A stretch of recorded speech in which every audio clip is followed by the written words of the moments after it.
महादेव।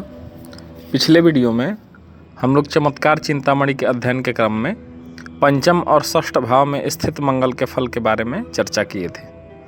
अब हम लोग सप्तम और अष्टम भाव में स्थित मंगल के बारे में जानेंगे। तो चलिए प्रारंभ करते हैं। कहते हैं कि अमृतधार भूतेन पाणिग्रहेण प्रयाणेन वाणिज्यतोनो निवृत्ति मुहुर्भंगदः स्पर्धिनां मेदिनीजः प्रहारार्दने सप्तमे दंपतिघ्नः। जिस किसी भी व्यक्ति के यदि सप्तम भाव में मंगल स्थित है तो वह निश्चय ही वैवाहिक कारणों से तथा परदेश में निवास करके जल्द घर नहीं लौटने वाला होता है।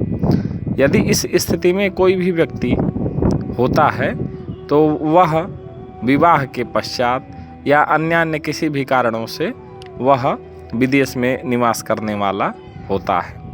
बार बार वह व्यक्ति शत्रुओं से प्रताड़ित होता रहता है और दाम्पत्य सुख में अर्थात अपने दाम्पत्य जीवन में वह सुख की कमी महसूस करता है।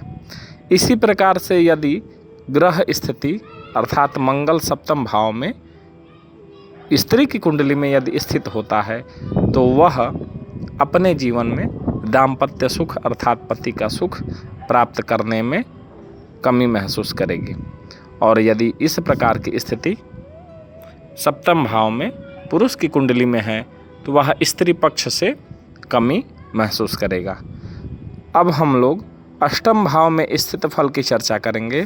तो कहते हैं कि शुभास्तस्य किं खेचरा कुर्युरन्ये विधाने पिचेदष्टमे भूमि सोनुः सखा किं न शत्रुयते सत्कृतोपि प्रयत्ने कृते भूयते चोपसर्गः।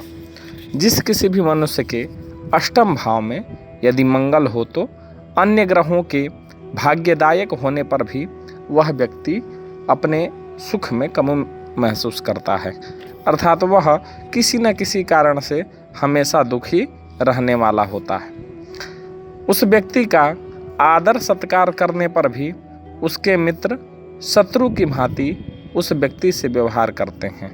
उसके मित्र हमेशा उसके साथ छल कपट युक्त व्यवहार करते हैं और प्रयत्न करने पर भी अत्यधिक परिश्रम करने के बाद भी वह व्यक्ति सदा विघ्न के कारण अपने कार्यों में असफल होता है या रहता है, क्योंकि उसकी कार्य सिद्धि में यह बहुत बड़ा ही बाधक है।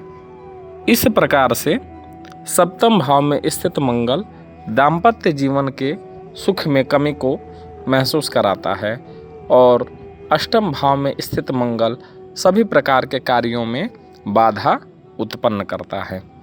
अब अगले वीडियो में हम लोग नवम और दसम भाव में स्थित मंगल के फल के बारे में चर्चा करेंगे। इस वीडियो में इतना ही। धन्यवाद।